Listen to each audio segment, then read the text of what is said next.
언제나 우리와 동행하시며 언제나 의의 길로 이끌어 주시는 우리 하나님 아버지, 우리에게 풍성한 가을을 주셨고 이 가을날에 산천이 아름답고 풍성한 열매로 가득하게 축복하시고 오늘 그 감사함에 추수감사주일 예배로 섬기게 하시니 그 은혜가 차고 넘치옵나이다. 이 의미 있는 주님의 시간에 마음을 다해 찬양과 경배를 드리오니 생명의 말씀으로 영혼의 양식인 말씀의 열매로 거두게 하시며 새로운 삶으로 결단하는 시간이 되게 하여 주시옵소서.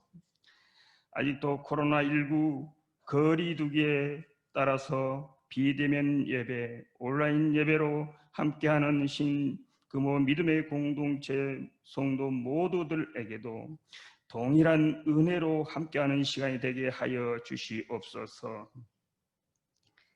청명한 가을 하늘처럼 우리의 삶이 보다 더 성결하고 하나님을 우러러 한 점 부끄럽지 않는 모습으로 살아가도록 우리 주님이 늘 함께하여 주시옵기를 원하옵나이다. 이 시간 드리는 예배를 통해 살아 역사하시는 주님을 만나서 우리 자신의 방법과 뜻을 버리고 오직 주님이 주시는 말씀에 따라 순종하며 주님의 모습으로 살아가도록 주님 도와주시옵소서. 사랑의 하나님, 주의 은혜가 우리에게 충만할 때에 세상으로부터 분리되는 영성의 시간이 되도록 주의 성령께서 함께하여 주시옵소서. 비록 세상과 분리되지만 세상 속에서 빛과 소금처럼 사는 우리의 삶이 되도록 주님께서 늘 동행하여 이끌어 주시옵기를 원하옵나이다. 우리가 받은 은혜로 인하여 우리 안에서 샘솟는 생수처럼 주님 맡기신 사명을 온전히 이루어내도록 함께하여 주시옵고 담대한 믿음으로 인내하며 분별하여 이 가을 넉넉한 성령의 열매를 거둘 수 있도록 주님 도와주시옵기를 원하옵나이다. 코로나19로 인하여 아직 온전한 신앙생활을 하지 못하는 우리의 모습이 있을 수 있습니다. 하나님, 기도로 씨를 뿌리고 말씀으로 더욱 무장하게 하시옵고 어렵고 힘든 여건 속에서도 이웃에게 담대하게 주님의 사랑으로 서로 사랑하게 주님 도와주시옵소서. 눈물을 흘리며 씨를 뿌리는 자는 기쁨으로 거둔다는 약속의 말씀을 굳게 믿고 영적 씨앗을 온전히 다시금 뿌릴 수 있는 우리의 마음의 준비가 되도록 주님 도와주시옵소서. 은혜의 주님, 우리 신금호 믿음의 공동체를 위해 기도합니다. 늘 진리의 말씀과 기도와 성령의 능력이 신금호 믿음의 공동체에 차고 넘치도록 도와주시옵소서. 참된 신앙인으로 성숙한 신금호 믿음의 공동체가 되기를 원합니다. 하나님의 집을 통하여 죽어가는 마른 뼈가 생기를 얻게 하시고 오순절에 임했던 불같은 성령의 역사가 이 하나님의 집을 통하여 충만하게 하시옵소서. 세상 풍파에 흔들리지 않는 믿음의 공동체가 되게 하시고 기쁨과 소망이 있는 믿음의 공동체가 될 수 있도록 주님 도와주시옵소서. 이 시간 세계 선교에 힘쓰시는 케냐의 이동관 박형란 선교사님과 폴란드의 김상철 서정희 선교사님께도 어려운 세상 가운데서 홀로 있게 하지 마시고 주님과 함께 동행하는 사역으로 이끌어 주시옵기를 기도드리옵나이다. 또한 남아공 선교회와 나눔의 교회와 김연옥 목사님께도 함께 하시어서 주님의 집이 어렵지 않도록 주님께서 함께하여 주시옵기를 원합니다.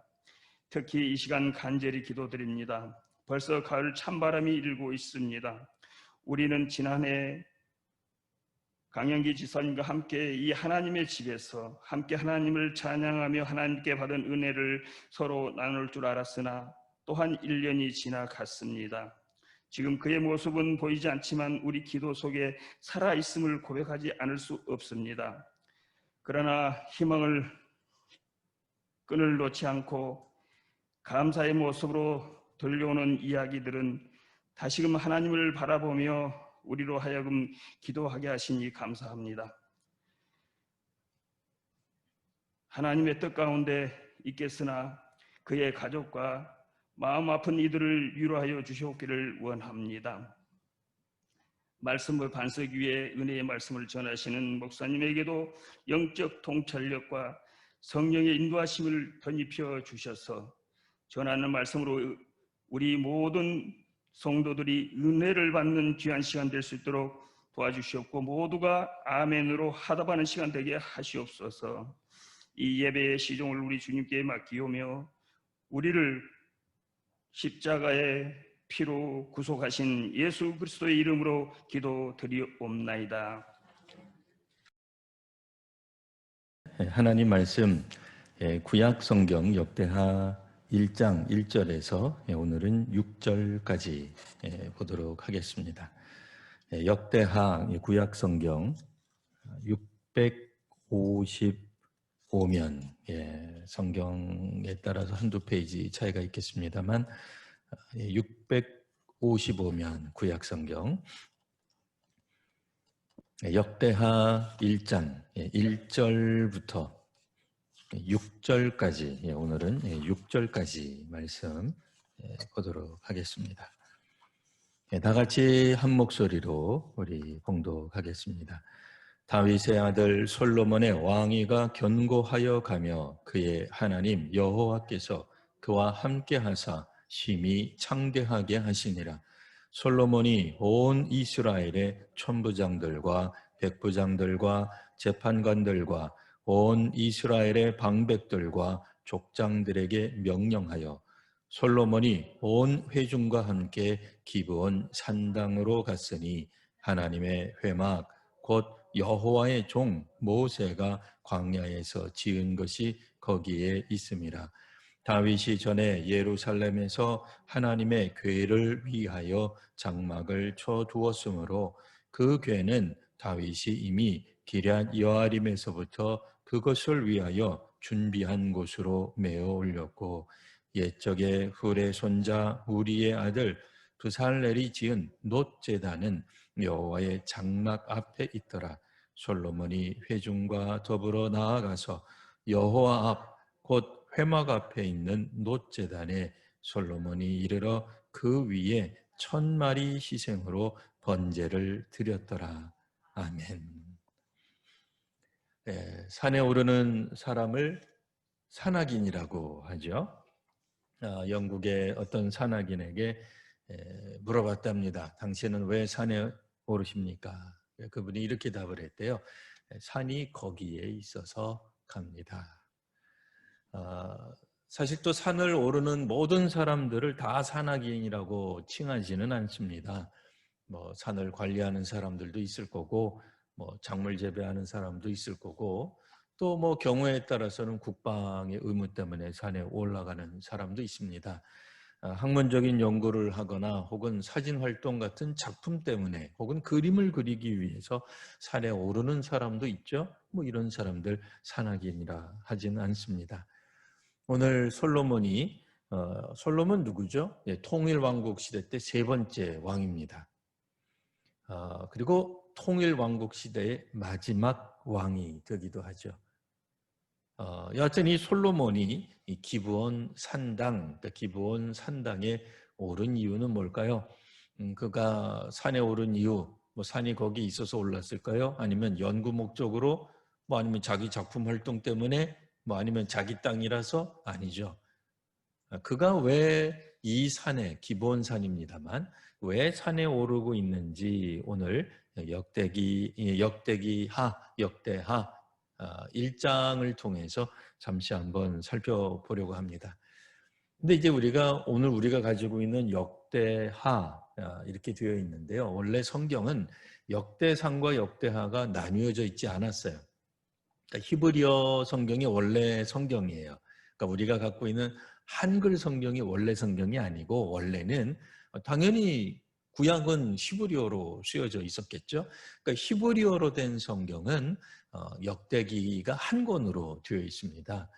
한 권으로 되어 있다는 얘기는 뭐예요? 우리가 어떤 작품을 읽을 때 뭐 문서를 읽던 편지를 읽던 소설을 읽던 뭐 논문을 읽던 중간에 확 띄어서 물론 이해를 잘할 수도 있어요. 뭐 아주 못하는 건 아니에요. 그러나 할 수 있으면 처음부터 끝까지 쭉 읽어 나가야 이 본문의 이 위치에서는 이거를 뜻하는구나 라고 분명하게 의미를 알 수가 있는 겁니다. 그래서 우리가 이제 지금 오늘 성경에는 역대상, 역대하로 나뉘어져 있지만 뭐 역대상하가 한 권이니까 뭐 잠깐 그 역대상 내용을 아주 간략하게 요약을 하면 이렇습니다. 역대상에는 무슨 내용이 나오냐면 아담부터 시작을 해요. 그래서 아담에서 노아까지 족보가 쭉 나옵니다.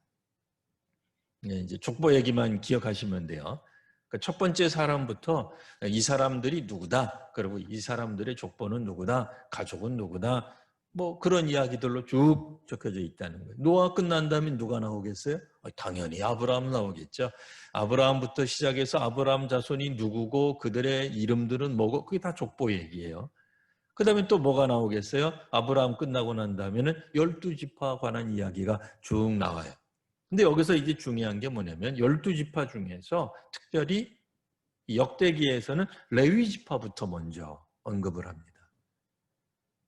역대기가 뭔가 레위지파 하나님 앞에서 제사 드리는 것과 연관 있는 거를 중요시 여겼나? 하는 생각이 드는 거죠. 왜요? 안 그러면은 소위 말하는 이 땅에서의 축복, 이 땅에서의 업적을 이야기를 하려고 한다면 요셉과 관련된 지파로 나와야 될 거 아니에요. 그렇게 나오지 않았어요. 레위지파 얘기가 나와요. 그리고 나서는 갑자기 세월이 훅 흘러서 바벨론 이후에 예루살렘에 정착한 이들이 나와요. 그 바벨론 포로기 이후에 예루살렘에 정착한 사람들은 왜 정착한 거예요? 그러니까 못 떠나서 남아 있었던 사람들 말고 바벨론으로 끌려갔다가, 바벨론은 누가 끌려가요? 주로 왕족들이 끌려가죠. 제사장들이 끌려가죠. 왜 그 사람들이 끌려갔다 그랬어요? 그 사람들 내버려두면 나중에 반역을 일으킬까 봐. 바벨론 입장에서는 중요한 사람들, 백성들이 뭉칠 것 같은 사람들, 이런 사람들 뭐 죽이거나 포로로 끌고 가기 마련이겠죠. 자, 그런데 바벨론 포로 이후에 돌아와서 한 행동이 뭔지를 우리는 잘 알고 있어요. 뭐부터 했어? 그 사람들이 성전, 그러니까 그 왕궁부터 짓질 않고 자기 집부터 지은 게 아니라 어떻든 제2 성전을 지었다는 거 우리가 잘 알고 있잖아요. 에스라 느헤미야를 통해서 이미 알고 있는 거예요. 그래서 바벨론 포로 이후에 귀환하여서 먼저 정착한 사람들의 족보, 사람들 이름, 명단, 뭐 이런 것들이 쭉 나오는 거예요. 역대기는 이제 눈치를 채셔야 돼. 역대상하는 우리말로는 이제 역대상하. 역대기는 열왕기 상하하고 조금 달라요. 그러니까 포인트가, 관점이 조금 다른 거예요. 뭐가 달라요? 열왕기는 빼고 역대기는 이게 뭔가 하나님 앞에서 제사 드리는, 예배 드리는 사람들에 관한 이야기라는 커다란 중심 주제를 가지고 흘러가고 있는가 보다 생각하면 맞아요. 그래서 역대상에서 보면은 포로기 이후에 사람들 잠깐 나온다면 사울 왕이 죽고 다윗 왕이 나옵니다. 다윗 왕이 뭘 하려고 그래? 성전을 건축하려고 시도하는 내용이 나와요. 근데 하나님 허락하지 않으시죠. 그래서 다윗이 뭘 해요? 성전 건축을 위한 준비를 하는 내용이 상세히 나와요. 당연히 성전 건축은 그가 아니라 그의 아들 솔로몬에게로 이어집니다. 그러나 역대상에서는 다윗이 죽는 걸로 끝나는 거예요. 예. 역대하에 들어서면서부터 오늘 읽는 거죠. 역대하 1장이죠. 여기서 뭐가 나와요? 솔로몬과 이 솔로몬이 여기서 성전이 아니라 이제 그냥 그 산당이죠. 기본 산당을 찾아가는 이야기로부터 시작이 되는 거예요. 결국은 이 이야기, 이는 어디로 흘러갈 것 같아요? 당연히 솔로몬이 성전을 건축하게 되겠구나 하는 쪽으로 자연스럽게 흘러가게 될 겁니다. 여하튼 우리가 이제 말씀드렸던 것처럼 히브리어 성경, 원래는 히브리어 성경이죠, 구약이. 신약 같은 경우는 이제 헬라어로 성경이 이제 기록이 되어 있습니다. 어쨌든 구약 히브리어 성경에서는 역대기가 맨 끝에 있어요. 우리는 그렇게 되어 있지 않죠. 거의 뭐 중간에서도 상당히 앞부분 쪽에 있습니다. 열왕기 상하 뒷부분에 역대기 상하가 들어가 있긴 합니다만 히브리어 성경 원래 구약 성경이죠. 그러니까 원래 구약 좀 표현이 이상합니다만 그러니까 원래 언어로 쓰여졌던 구약 성경의 순서에는 이 역대기 오늘 우리가 읽고 있는 역대기가 맨 뒤에 있어요. 맨 뒤에 있다는 얘기는 마치 우리로 하여금 뭘 하라고 말하는 것 같아요? 구약 성경의 요약이다 라고 인도해 주는 것 같은 느낌으로 되어 있어요. 아니 근데 우리 한국어 성경은 그런 느낌이 전혀 없어요. 아니 영어 성경도 우리처럼 되어 있어요. 다른 대부분의 이 기독교 개신교 성경은 우리 지금 읽고 있는 한국어 성경 그 순서를 따라서 있습니다. 그러다 보니까 그런 느낌, 그러니까 이 구약의 맨 총정리 같은 느낌이 안 들어요. 그냥 중간쯤에 역사서인가 보다 이런 정도로만 끝나고 있지만 사실은 그렇진 않아요. 어쨌든 이 구약 원래 히브리어 성경에 따르면 맨 뒤에 있으므로 결국은 뭘 얘기를 하는 거예요? 아담부터 시작하잖아요. 개인부터 시작을 해요. 아담의 가족들이 나옵니다. 가정이 나옵니다. 때로는 이 가족들이 뭐 시족이 되기도 하고 부족처럼 커지다가 나중에는 민족을 이루고 또 왕국이 세워지는 거예요. 그러니까 이 역대기를 읽으면 개인에서부터 왕국에 이르기까지 흥망성쇠가 다 나와 있는 거예요. 그 사람이 태어나고 어떻게 태어나서 어떻게 탄생해서 어떻게 출생해서 결국은 어떤 삶을 살다가 어떻게 죽었더라. 그 이야기. 그러니까 개인에서부터 국가, 민족에 이르는 흥망성쇠가 다 기록이 돼 있어요. 이걸 또 한두 마디로 요약하면 뭐예요? 근데 그 모든 사람의 흥망성쇠의 핵심이 되는 나는 뭐겠어요? 하나님을 인정하고 동행하고 하나님께 제사 드렸던 사람이 있었다. 또는 하나님 인정하지 않고 동행하지도 않고 제사 드리지 않던 사람들도 있었다. 이렇게 나오는 거예요. 그래서 역대기는 우리 역대상은 안 읽었습니다만 지금은 안 읽었습니다만 레위지파 나오는 거예요. 성전 건축 얘기 나오는 거예요. 결국 아담도 하나님과 예배드리던 사람, 아담의 후손 중에는 하나님과 예배드리다 실패한 사람, 그리고 그렇지 않은 사람, 뭐 이런 식의 이야기로 흘러가고 있는 거예요. 물론 전 세계 모든 사람들을 다 다루고 있는 건 아닙니다만 적어도 구약 성경에 나오는 사람들의 요약을 하자면 역대기는 뭐예요? 하나님 예배하던 사람과 하나님 예배하지 않는 사람들의 흥망성쇠가 다 기록되어 있다. 그 얘기예요. 태어나고 죽고 하는 모든 문제는 다 있으나 중요한 건 뭐예요? 모든 살아있는 생명체들은 태어나서 죽지만 흥망성쇠가 있지만 그건 뭐 당연한 거죠. 중요한 건 뭐예요? 그 중에 두 부류로 나눌 수 있다. 하나님과 동행하는 사람과 그렇지 않은 사람 혹은 민족 혹은 왕, 정부, 왕조 이렇게 나눌 수 있다. 그 얘기예요. 그러니까 하나님의 왕권을 하나님의 통치하심을 인정하는 왕과 통치자와 정권과 국민들, 뭐 개인들이 있는 반면 그렇지 않은 사람도 있다라는 얘기를 역대기 상과 하에서 설명해 주고 있는 겁니다. 자, 이제 오늘 본문으로 돌아와서 오늘 본문은 이제 그 예루살렘 성전이 건축되기 전 이야기입니다. 그러니까 오늘날처럼 대면 예배를 위해 어떤 예배당에 오는 일들은 당연히 없었죠. 대면 예배 말이 나왔으니까 잠깐 언급을 하고 가겠습니다. 여러분 대면 예배라는 말의 뜻이 누가 만드는 원래 우리 기독교에서 만든 것 같지는 않은데요. 어쨌든 대면 시대 비대면 시대 하다가 보니까 대면 예배라는 말이 나왔어요. 대면 예배라는 말이 뭐예요? 우리가 서로 대면하면서 드리는 예배, 한 자리에 모여서 하는 예배를 대면 예배라 그러죠. 근데 원래 예배의 중심은 하나님인데 하나님 얘기는 쏙 빠지고 우리끼리 대면하면 대면 예배고 우리끼리 못 만나면 비대면 예배래요. 사실 중요한 건 예배 때 누굴 만나야 돼요? 우리끼리 만나는 게 불필요하다는 건 아니에요. 그러나 정말 중요한 건 뭐예요? 예배 때 하나님을 만나야 그게 중요한 거예요.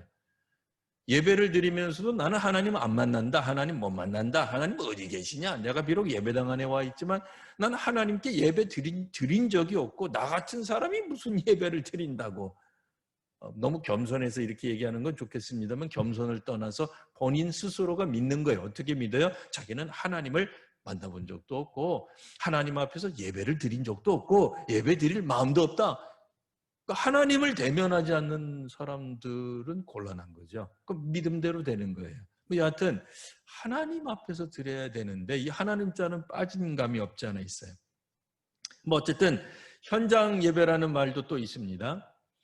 오늘 성경에도 보면은 이제 뭐 구약 성경적 표현을 빌리면, 그러니까 전체적인 구약적 성경적 표현을 빌리면 성전 예배쯤 돼야 될 것 같은데, 사실 구약 성경에서는 성전 예배보다는, 그러니까 성전에 가서 직접 드리는 예배보다는, 왜냐면 성전이 그렇게 크지 않았어요. 우리가 생각하는 것처럼 뭐 수십만 명, 수만 명, 우리 한국 교회도 뭐 한 번에 뭐 몇천 명이 한꺼번에 예배드릴 공간이 있잖아요. 대형 교회는. 예루살렘 성전 그렇게 몇천 명이 들어가고 그거 안 돼요. 안 돼요. 그래서 이 사실은 현장이 어떤 현장 예배가 구약 성경에 훨씬 더 많으냐면요.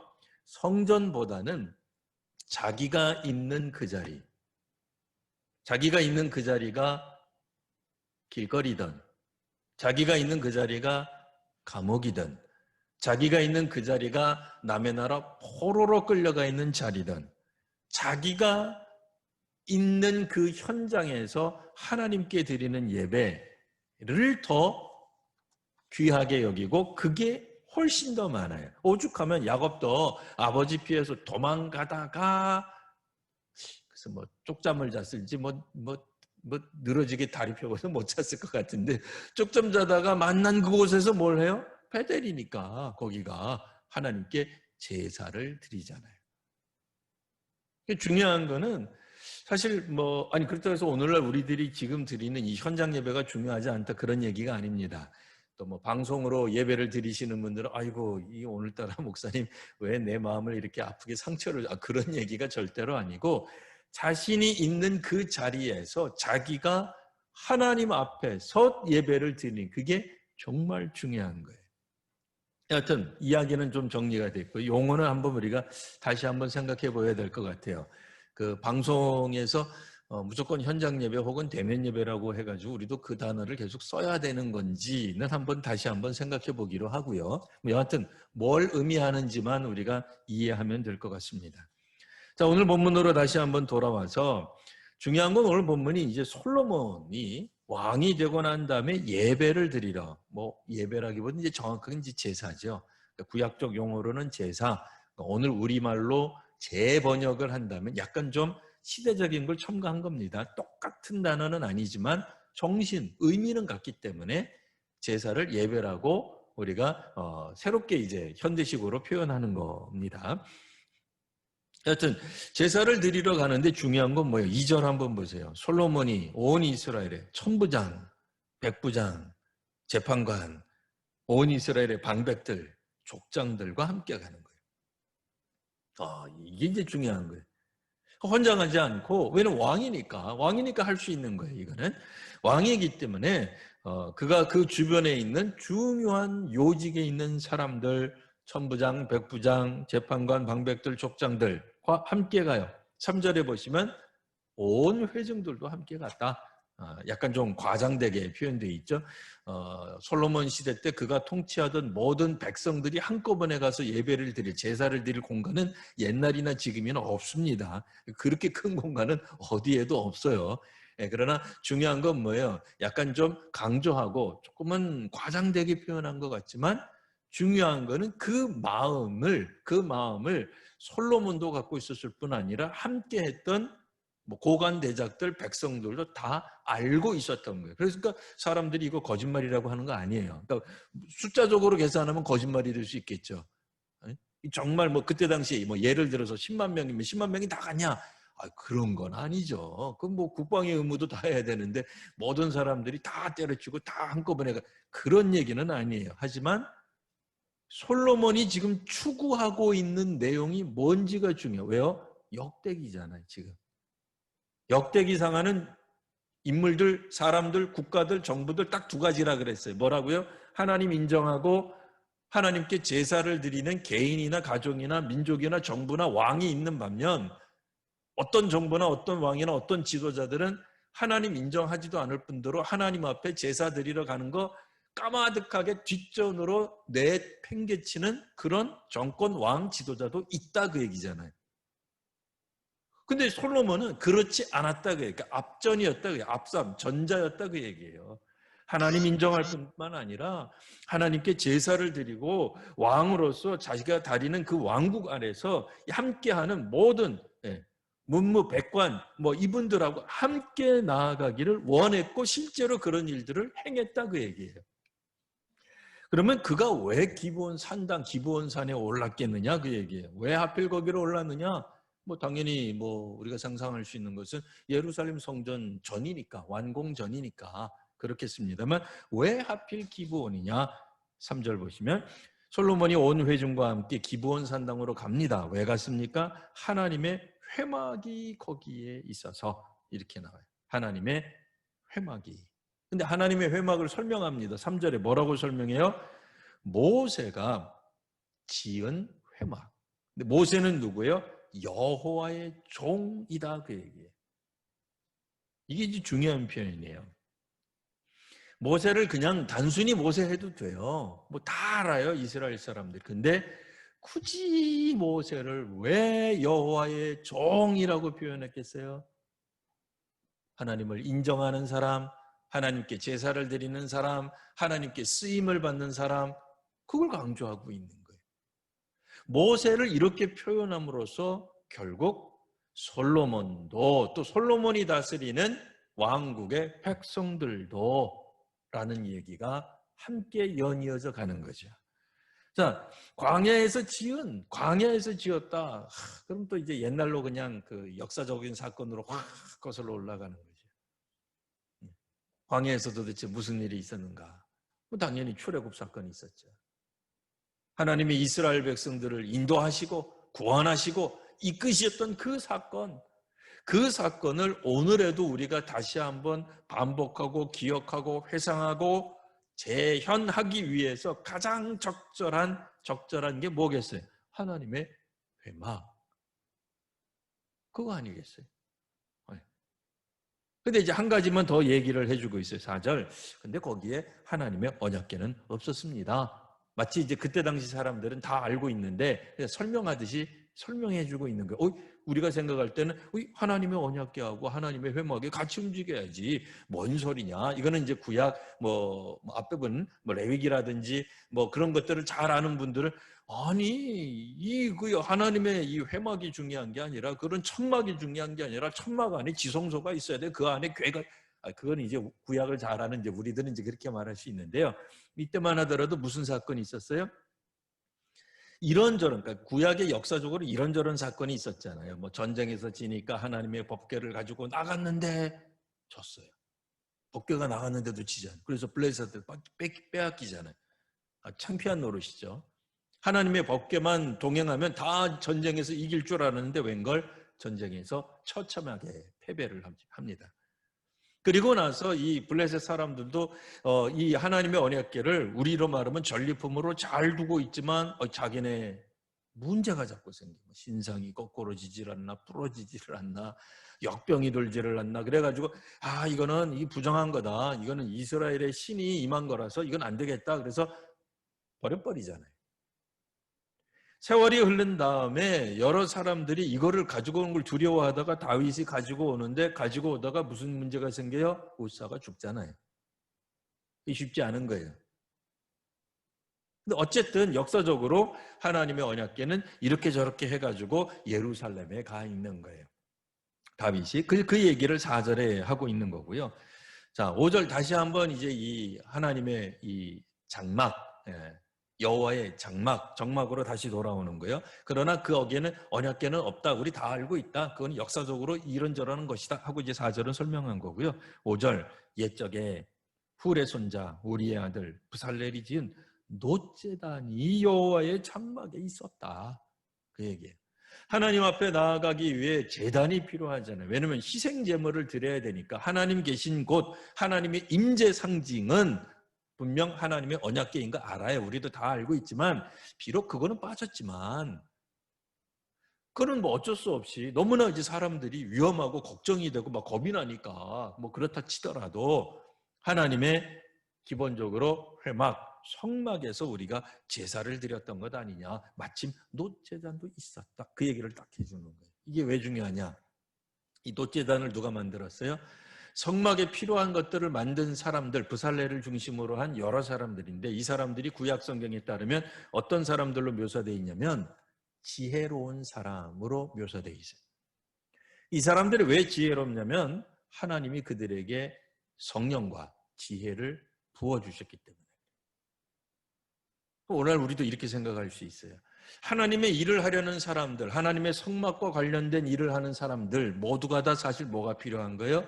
지혜가 필요해요. 하나님이 부어주시는 영과 지혜가 있어야 오늘 우리가 소위 말하는 구역장도 하고 항전직도 하고 교사도 하고 성가대원도 하고 할 수 있다 그 얘기예요. 세상적인 어떤 권세, 권위 혹은 경험만으로 하나님의 일을 할 수 있나? 물론 그것도 알면 좋죠. 세상적으로 많은 경험들, 많은 지식들을 가지고 교회에서 봉사하는 게 좋죠. 기분 좋죠. 나쁜 게 아니에요. 그러나 중요한 건 뭐예요? 하나님의 성막과 관련 하나님께 제사를 드리러 나아가는 사람들은 기본적으로 하나님의 영이 부어져야 돼요. 하나님이 부어주시는 지혜가 있어야, 그러니까 은혜가 있어야 하나님 앞에 나아갈 수 있다는 거예요.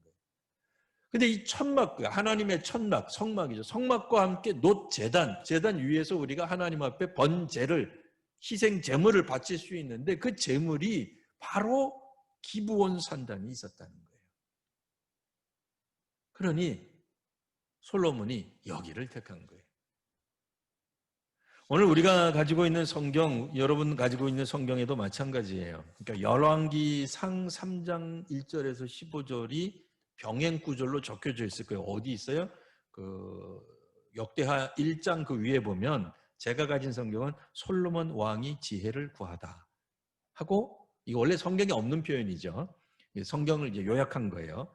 그리고 가로 열고 왕상 3장 1절에서 15절. 이렇게 또 자세하게 적혀놨어요. 근데 열왕기상이 이제 병행 구절, 그러니까 비슷한 내용 혹은 똑같은 내용이 다른 성경에도 있을 때 이 성경에서 이렇게 안내를 해줍니다.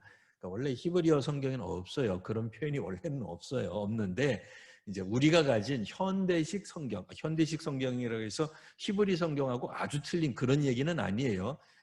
이 양식이 조금 다른 건 있을 수 있고 번역상 의미가 좀 다를 수는 있어도 내용적으로는 똑같아요. 그러나 열왕기상 3장 1절에서 15절 이렇게 관주처럼 달아준 건 그건 현대식 버전이죠. 옛날 원래 우리 성경에는 없는 거죠. 근데 이걸 너무 여러분들이 믿고 확 읽어버리면 조금 다를 수 있다 그랬어요. 왜냐하면 열왕기상에서 말하고 있는 거하고 역대기에서 말하는 거고 좀 포인트가 틀려요. 근데 여하튼 열왕기상을 이제 읽으면, 오늘 읽지는 않겠습니다만 나중에 집에 가서 한번 읽어보세요. 읽으시면 솔로몬에 대해서 그렇게 긍정적으로 표현을 안 해요. 열왕기에서는 뭐라고 표현을 하고 있냐면 솔로몬은 그런데 애굽의 바로의 딸과 결혼을 했다. 이렇게 적혀져 있어요. 아니 오늘 우리 역대기를 읽을 때는 어땠어요? 느낌이 그가 광야를 떠올리고 모세를 떠올리고, 이건 뭐예요? 출애굽이잖아요. 그러니까 애굽을 탈출한 거예요. 애굽하고 거리를 두는 거예요. 근데 열왕기, 오늘 역대기 말고요. 열왕기를 읽으면 근데 그가 바로의 딸하고 세상에 글쎄 결혼을 했지 뭡니까? 뭐 이런 식으로 쓰여져 있어요. 그래서 조금 솔로몬이 뭔가 초장에는 잘못된 방향으로 이 전국을 이끌어가고 있는 게 아니냐. 하나님께 전적으로 의지한다기보다는 세상 지혜에 어떤 좀 의존하는 듯한 그런 모습, 약간 연약하고 미흡하고 조금은 이 마음에 안 드는 모습 같은 게 보여지는 게 있다. 이렇게 이제 지적은 하고 있어요. 그러나 뭐 지적이 되어 있든 안 되어 있든 상관없어요. 왜요? 그가 중요한 건 뭐예요? 여전히 끊임없이 열왕기상에서는 그걸 얘기를 했어요. 열왕기에서는 계속해서 기브온 산당으로 그가 가고 있단 말이에요. 가는 이유는 뭐냐? 열왕기상에서는 기브온 산당이 커서 그렇다. 이렇게 돼 있어요. 뭐 예루살렘에서 가깝기도 하지만 컸어요. 규모가 컸어요. 그러니까 예루살렘에서도 가깝고 규모가 큰 곳에 가서 그가 제사를 드렸다 그 얘기예요. 쭉 꾸준히 제사를 드렸던 것 같아요. 예, 성경을 읽으면. 오늘 우리가 이제 다시 본문으로 돌아와서 역대하 1장에서는 이 꾸준히 예배를 드렸다 이런 느낌이 우리말 표현으로는 잘 드러나지 않아요. 그래서 1000번제에 관한 얘기가 나오잖아요. 1000마리 희생 6절에 보시면 1000마리 희생으로 번제를 드렸더라. 1000마리를 한 번에 했느냐 1000번 했느냐 그거 중요한 게 아니에요. 중요한 건 뭐예요? 어쨌든 1000마리가 희생이 들어가는 거예요. 그럼 하루에 하든 뭐 1000일에 나누어서 하든 뭐 혹은 뭐 100일에 나누어서 뭐 그런 게 성경에 없어요. 어쨌든 중요한 건 뭐예요? 꾸준히 했다. 1000을 꼭 뭐 하나, 둘, 셋, 998, 999 이렇게 하지 않으셔도 돼요. 꾸준히 하나님 앞에 제사로 나아간 거예요. 중요한 건 뭐예요? 성전이 그때는 없었어요. 뭐가 중요하다고요? 자기가 있는 그 자리에서 하나님께 나아가는 게 진짜로 중요한 거예요. 그래서 어느 정도 숫자가 찬 거예요. 오늘 성경에서 그냥 1000마리를 드렸을 때에 비로소 하나님이 그에게 나타나시는 거예요. 뭐 그때까지 그러면 하나님이 솔로몬의 마음을 몰랐을까? 그런 건 중요한 게 아니에요. 중요한 건 뭐예요? 그가 하나님께 나아갔다는 거예요. 조금 더 과장되게 표현하면 성경적 표현하면 무려 1000마리 희생 제사를 드릴 때까지. 좀 더 정확하게 표현하면 그러면 1001마리는 안 드렸을까요? 무슨 소리예요? 해줘. 왜 솔로몬이 안 했겠어요? 1000마리 드려서 하나님이 자기의 기도를 응답하셨다고 해서 그 다음부터 제사를 안 했겠냐 말이야. 그런 거 아니란 말이에요. 자, 그러니 솔로몬이 지금 기브온 산당에 가서 예배를 제사를 드린 이유가 뭐냐 말이에요. 오늘 역대하에서 이 두 가지만 짚고 넘어갑니다. 자, 첫 번째 기브온 산당이 커서가 아니에요. 열왕기상에서는 커서 갔다는 표현이 있지만 아니 커서만 간 건 아닙니다만 거기가 큰 곳이니까 기브온 산당이 커서 규모가 커서 우리식으로 말하면 뭐예요? 예배당이 커서 수만 명 모이니까 내가 명색이 그래도 왕인데 저 정도 급 교회를 가야지 어디 조그마한 데가 그래서 큰 데를 찾은 그게 아니에요. 역대기를 통해서 우리가 뭐가 확인이 됐어요? 거기에는 누가 계시기 때문에? 하나님이 계시기 때문에 그래요. 그게 어디 나와 있느냐? 6절에 나와 있어요. 다시 한번 보세요. 6절. 6절 한번 같이 읽어보겠습니다. 자, 시작. 여호와 앞, 곧 회막 앞에 있는 놋제단에 솔로몬이 이르러 그 위에 1000마리 희생으로 번제를 드렸더라. 다시 한번 자세히 보세요. 놋제단에 솔로몬이 이르렀지만 놋제단은 뭘 상징해요? 여호와 앞이다 라고 하는 거예요. 비록 그 장소가 기브온 산당이었어요. 네. 우리가 알고 있는 뭐 성전 예배는 아니었어요. 그러니까 현장 예배는 아니었다 그 얘기예요. 그러나 중요한 게 아니에요. 구약 성경에서 중요한 건 뭐예요? 그가 기브온 산당을 택했던 뭘 했던 간에 중요한 것은 그가 여호와 앞에 가고 있다 그 얘기예요. 오늘 우리로 말하면 뭐예요? 현장에서 예배를 드리던, 그러니까 예배당에서 예배를 드리던, 집에서 예배를 드리던, 영상 예배를 드리던 중요한 건 뭐 예배 드리는 사람이 내가 지금 하나님 앞에서 예배를 드리고 있다. 하나님이 내 예배를 받으신다라는 믿음이 있어야 그 예배를 하나님이 받으신다는 것입니다. 여러분, 믿음이 없이는 하나님을 기쁘시게 할 수 없습니다. 심지어는 자신의 믿음대로 하나님이 응답하세요. 나는 하나님 앞에 예배를 드리지 않아. 그러면 하나님 예배 안 받아줘. 왜? 본인이 그렇게 믿고 있는데 하나님이 왜 받으시겠어요? 아들아, 딸아, 무슨 소리냐? 너의 예배는 내가 받고 있던데 하나님이 그렇게 말씀하실 이유가 뭐 있어요? 나는 하나님 앞에서 예배를 드리지 않아. 그러고 있는데 나는 지금 우상 앞에 드리고 있어. 하나님 계시기는 어디 계셔? 웃기지도 않아. 뭐 그렇게 생각하는데 하나님이 그 제사를 예배를 받으실 이유가 뭐가 있냐고요. 당연히 하나님 앞에 제사를 안 드리니 하나님이 안 받으시는 게 당연한 거예요. 기본 산당이 중요한 게 아니다. 여기서 이제 기본 산당을 기억하셔야 돼요. 어디가 되었던 그는 하나님 앞이라고 하는 인식이 있었어요. 비록 여호와의 궤는 없었어요. 하나님의 언약궤는 없었어요. 하나님의 임재의 상징이라고 알려져 있는 언약궤는 없지만 뭐가 있었다고요? 선막이 있었잖아요. 놋제단이 있었잖아요. 근데 그게 하나님은 아니에요. 그래도 그는 뭐라고 생각한 거예요? 하나님 앞에서 내가 제사 드린다. 이게 중요한 거예요. 이게 믿음이에요. 그래서 오늘 우리들이 현장 예배든 영상 예배든 그런 의미에서 상관없는 거예요.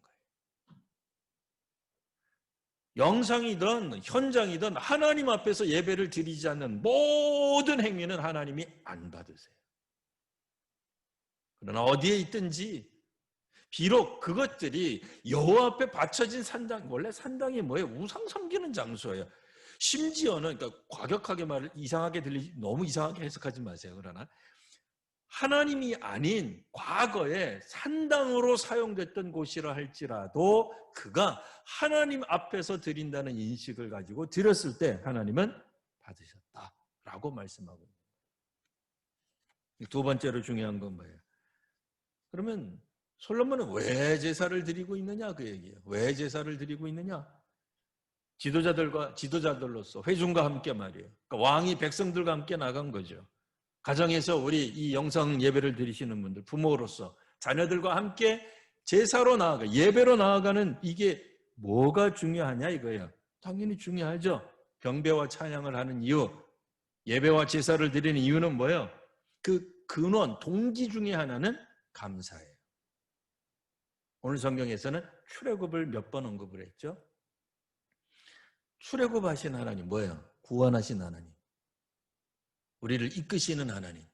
근원적으로 하나님 앞에 대한 감사가 없으면 제사든 예배로 나올 수가 없습니다. 오늘 본문에서는 뭔가를 간구하기 위해 응답받기 위해 나아갔다는 기록이 없어요. 이게 놀라워요. 이거는 열왕기상이나 역대기나 똑같아요. 솔로몬이 무엇을 간구하고자 하는 마음으로 나아갔다기보다는 기본적으로 그는 하나님 앞에 나아갔던 사람이에요. 감사함으로. 그러자 하나님께서 그에게 나타나셔서 말씀하시는 거예요. 내가 너에게 무엇을 주랴? 너는 구하라. 그리고 우리가 다 알고 있는 그 다음 이야기. 하나님이 지혜도 주시고 지식도 주셨습니다. 하는 얘기예요. 주께서 사랑하시는 성도 여러분, 오늘 우리가 이 땅 위에서 예배를 드리는 또 가장 큰 이유 중에 하나는 감사이어야 합니다. 하나님께 감사를 드리러 나온 사람들에게 하나님이 응답하시고 함께 하시고 동행하십니다. 오늘 설교의 결론으로 1절을 다시 한번 봅니다. 1절 보시면 다윗의 아들 솔로몬의 왕위가 견고하여 가며 그의 하나님 여호와께서 그와 함께 하사 심히 창대하게 하시니라. 이게 솔로몬 이야기의 결론이에요. 역대하에 앞으로도 계속해서 1장뿐 아니라 역대하 1장뿐 아니라 수장에 걸쳐서 솔로몬 얘기가 나올 텐데 솔로몬의 이야기는 딱 하나예요. 뭐예요? 나왔잖아요. 여호와께서 그와 함께 하시며 그를 창대하게 하셨다. 하나님을 인정하는 사람이 있습니다. 하나님과 동행하는 사람이 있습니다. 하나님께 나아가 감사로 예배하는 사람들, 개인, 가족, 시족, 부족, 민족, 국가, 왕권이 있습니다. 하나님이 그들에게 오늘 창대케 하시는 복을 내려주십니다. 오늘 추수감사 예배를 통해 다시 한번 하나님 앞에 감사의 예배를 드리시는 모든 성도님들에게 솔로몬에게 주셨던 하나님의 놀라운 축복이 동일하게 임하시기를 기원합니다. 기도하겠습니다. 거룩하신 주님, 오늘도 믿음으로 주 앞에 나와 경배한 하나님의 사람들에게 은혜를 더하여 주시옵소서. 감사의 내용들이 많아지게 하시며 감사의 제물로, 감사의 섬김으로, 감사의 희생으로 하나님 앞에 나아가는 저희들이 되게 하여 주시옵소서. 개인이 되게 하시고 우리 가족이 되게 하시고 또 기관과 우리 민족과 정부가 되게 하여 주시옵소서. 아버지 하나님, 하나님 인정하고 하나님이 동행하는 놀라운 기관들과 나라와 백성과 또한 사람들에게 하나님이 이와 같이 창대케 하시는 축복을 주셨사오니 다시 한번 오늘 저희들이 하나님이 주시는 복을 누리는 사람들이 되게 하여 주옵소서. 이제는 우리 구주 예수 그리스도의 은혜와 아버지 하나님 극진하신 사랑하심과 성령의 충만케 하시는 역사하심이 오늘도 하나님 앞에 나와 감사로 예배를 드리는 모든 믿음의 사람들 위해 이제로부터 영원토록 함께 하시기를 축원하옵나이다. 아멘.